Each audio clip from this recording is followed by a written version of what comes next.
Hello and welcome to Caring, France 24's humanitarian programme. This week, a look at Christians in Pakistan. Pakistan is struggling in its fight against Muslim extremism. The Taliban is on the rise and Al-Qaeda proving an impossible force to tame. Since its independence back in 1947, Pakistan has strived to carve out a liberal religious climate with secular policies where all faiths could thrive. But since the mid-70s, a dramatic shift has been emerging, when Prime Minister Nawaz Sharif, who was recently thrust back into the limelight for mounting a revolt against what he called the current regime's oppression, he had played a large part in pushing the Pakistani constitution closer to becoming an Islamic state. For some members of the Christian community, as you'll see in this report, they've paid a high price for being in the minority. Now, at the centre of their tales of ostracism and discrimination are controversial blasphemy laws imposing a very real fear of being perceived as un-Islamic. Worryingly, more and more cases of forced conversions from Christianity to Islam are also being reported. Our reporters travelled to meet one community in Islamabad living in what's been dubbed the French Quarter, living, as you will see in this report, in utter poverty, literally walled off from the rest of society.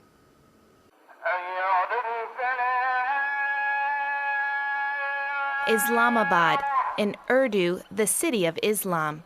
Its showcase, the King Faisal Mosque, one of the largest in the Muslim world. Pakistan's young capital was built in just 50 years. And yet, amid the brand new minarets and luxurious houses lies a neighborhood out of another age. It's known as the French colony, in remembrance of the French embassy, which used to be located there. 5,000 Christians live here without running water, electricity, or garbage collection. Samang is a young Christian, 19 years old. He invited us to his neighborhood where Pakistani Muslims never come.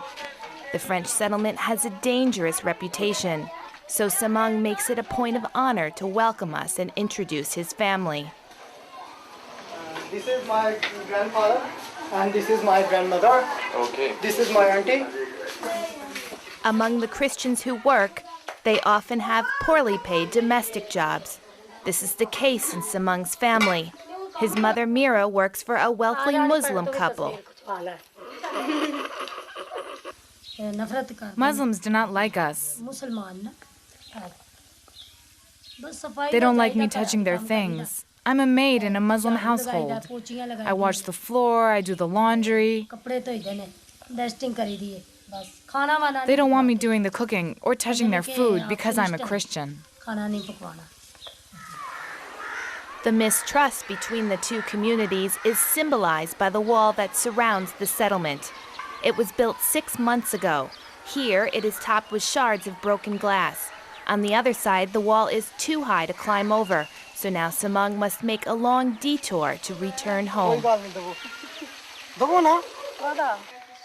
When I saw that workers were beginning to build, we went to see them to ask them to stop. But they didn't listen, and we couldn't do anything about it. Officially, the wall is there to protect the Christians from a dangerous drop into a polluted stream. Last year, 2 children fell in, and they died. But there is something else they want to protect here, the residents of the wealthy neighborhood. This man does not know he was being filmed. Can live in the center of Islamabad. But they are not good people here. They are not good people? They are ignorance. You know, ignore. Yes. Ignore, and then is a mafia, you know, drug mafia, drug. They are all drug users. All of them? All of them drug user and also drug supplier. Supplier? Yes, sir. As you know, that's underworld.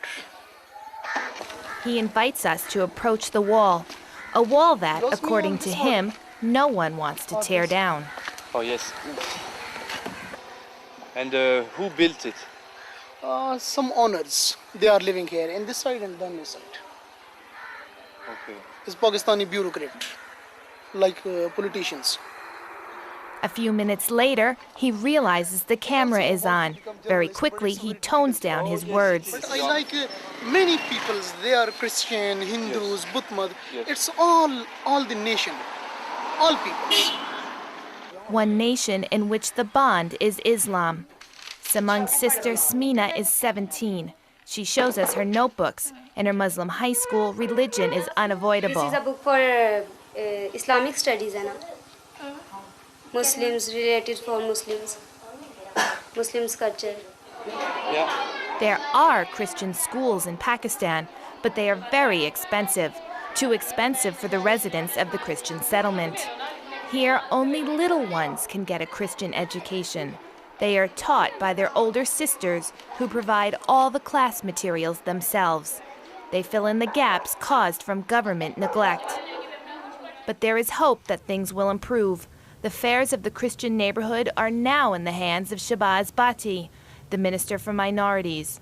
It's a new position created just 6 months ago and occupied by one of the few Christians in the government. And we are here to serve them, and we are giving them this hope that their issues will be addressed.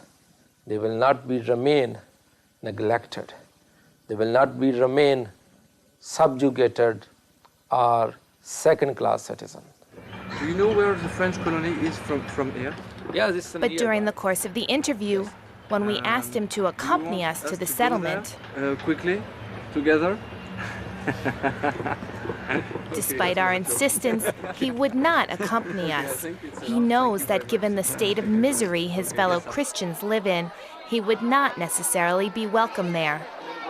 Many Pakistani Christians come from the lower caste of the Hindu religion. Some untouchables converted, hoping to escape a social system that classified them as pariahs. But today, the ills that plague their communities have not changed. Drugs, poverty, and poor education. Factors that contribute to the prejudice against them in a country where 95% of the population is Muslim. Yet respect for religious minorities is one of the tenets of the Pakistani Constitution. In the National Assembly, 10 seats are reserved for religious minorities. And even the imams talk about mutual respect.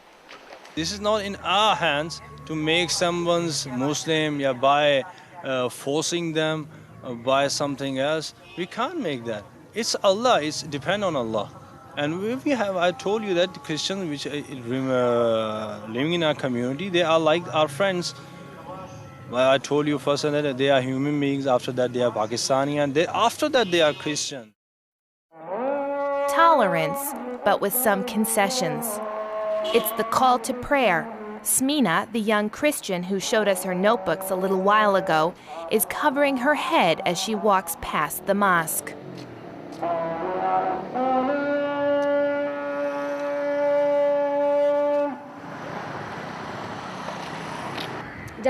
When it's the call to prayer, that means they will invoke the name of God. It's for that reason that I cover my head.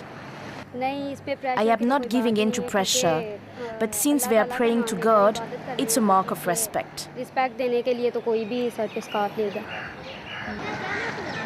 Smina is not required to do this, but she is aware of Pakistani's blasphemy law.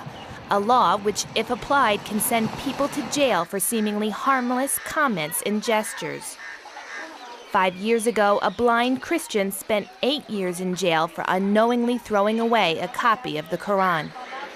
Khalil Tahir is a Christian lawyer. He has been campaigning for years to repeal the blasphemy law. The article says, if anybody will say anything against the Muslim Prophet, Hazrat Muhammad, peace be upon him, if anybody will say anything against him, verbally, intentionally or unintentionally, the punishment will be death. Most times, the death penalty is turned into a prison sentence, but the charges are sometimes based on very weak evidence. I will say, no Christian will say anything against the Prophet of anyone. But it's just like in Pakistan, it's very easy to buy the witness in some rupees. And if you have a personal grudge against anyone, if you have enmity, and if you have any kind of ill feelings against others, you can use this law. And nobody says, nobody recognizes, and there is no rational investigation regarding this law. But Khalil Tahir knows this fight is dangerous. Totally, I'm not saying. I know that I'm not safe. I know many people are after me and my family, because this bitter experience already we have been facing, and already we have faced physical attack near my home, and even police caught one fanatic outside my home. He was ready to blast my home. After that, he is not in the jail now. I do not know where is that person, what happened to that person. The Christian community makes up just 2% of Pakistan's population. In a country of nearly 160 million people, that comes out to 3 million individuals. Scattered about the country and lacking resources, they struggle to defend themselves and make their voices heard. And for the residents of the Christian settlement in Islamabad, they know the wall that separates them is not close to being torn down. Well, that's it then for this edition of Caring. Do join us again very soon. Until then, thank you for watching and bye-bye for now.